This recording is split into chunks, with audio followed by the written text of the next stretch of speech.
अब बात करते हैं अगले टॉपिक के बारे में, जिसका है physical property of halo alkane. ठीक है, एल्केन हैलाइड की फिजिकल प्रॉपर्टीज के बारे में आज हम रीड करने जा रहे हैं।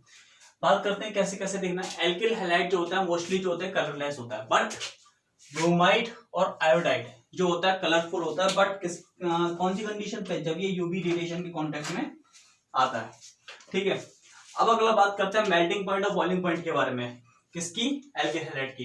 तो बात कर जाए तो Maithil chloride, Maithil bromide, ethyl chloride और कुछ सम फ्लोरोक्लोरोमेथेन जो होता है गैस स्टेट में होता है रूम टेम्परेचर में।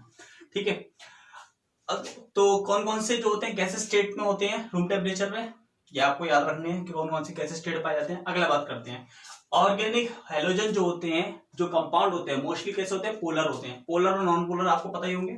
ठीक है, अगला पॉइंट बात करते हैं आईएमएफ, इंटरमोलिकुलर फोर्स का जो अट्रैक्शन होता है। इंटरमोलिकुलर फोर्स का मतलब हो गया दो मॉलिक्यूल्स के बीच में जो फोर्स ऑफ अट्रैक्शन लगता है उसे कहते हैं इंटरमोलिकुलर फोर्स। स्ट्रॉन्गर होता है किसके कारण? एक तो स्ट्रॉन्ग पोलैरिटी के कारण, मतलब इसकी जो पोलैरिटी होती है वो बहुत ज्यादा स्ट्रॉन्ग होती है। दूसरा मॉलिक्यूलर मास के कारण, क्योंकि जो इसका पेरेंट हाइड्रोकार्बन होता है उसके कंपैरिजन में इसका मॉलिक्यूलर मास जो होता है बहुत ज्यादा होता है। तो आपसे अगर पूछा जाए एल्केन हैलाइड का फोर्स ऑफ अट्रैक्शन कैसा होता है, तो एल्केन हैलाइड का इंटरमोलिकुलर फोर्स जो होता है हाई होता है। क्यों? क्योंकि उस पर दो चीजें मोस्टली वर्क करती है। पहला होता है स्ट्रॉन्ग पोलैरिटी और दूसरा होता है हाईली मॉलिक्यूलर मास। अगर हम बात करें बॉइलिंग पॉइंट के बारे में, तो जनरली बॉइलिंग पॉइंट जो होता है सबसे पहले आयोडीन का, फिर Br का, ब्रोमीन का, फिर क्लोरीन का, फिर फ्लोरीन का।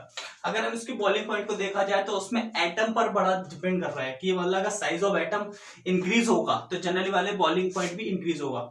मतलब कि अगर साइज इंक्रीज होगा तो बॉइलिंग पॉइंट भी क्या होगा? इंक्रीज होगा।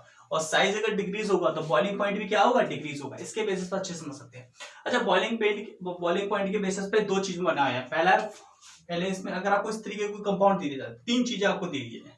ठीक है, यहाँ पर अगर आप ब्रोमीन देख रहे हैं तो 1 डिग्री पे लगा है, यहाँ पे ब्रोमीन लगा है 2 डिग्री पोजीशन पे और यहाँ ब्रोमीन लगा है 3 डिग्री पोजीशन पे। तो 1 डिग्री पे लगने वाला बॉइलिंग पॉइंट है 375 केल्विन।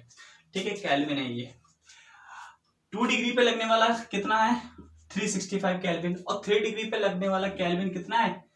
346 केल्विन। मतलब जैसे जैसे डिग्रीज बढ़ती हैं वैसे वैसे उसका बॉइलिंग पॉइंट क्या होता है? डिक्रीज होता है। समझ में आया? तो अगर हम बॉइलिंग पॉइंट की बात करी जाए तो boiling point are directly proportional to the degree. मतलब कि अगर डिग्री की क्वांटिटी बढ़ेगी तो बॉइलिंग पॉइंट कैसा होगा? कम होगा। और बॉइलिंग पॉइंट अगर बढ़ेगा तो डिग्री क्या होगा? कम होगा। ठीक है, अगर अगला बात करते हैं ऑर्थो, मेटा और पैरा के बारे में। जनरली इसमें यहाँ पे आपको तीन कंपाउंड देखने को मिल रहा है। ये ऑर्थो कंडीशन पे लगा है, ये मेटा कंडीशन पे लगा और ये लगा है पैरा कंडीशन पे।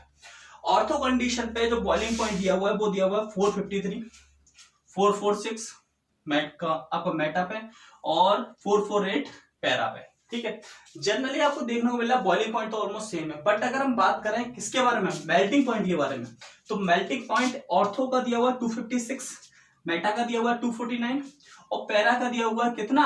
323। मतलब इन दोनों के कंपेयर में पैरा का जो मेल्टिंग पॉइंट है बहुत ज्यादा हाई है। क्यों?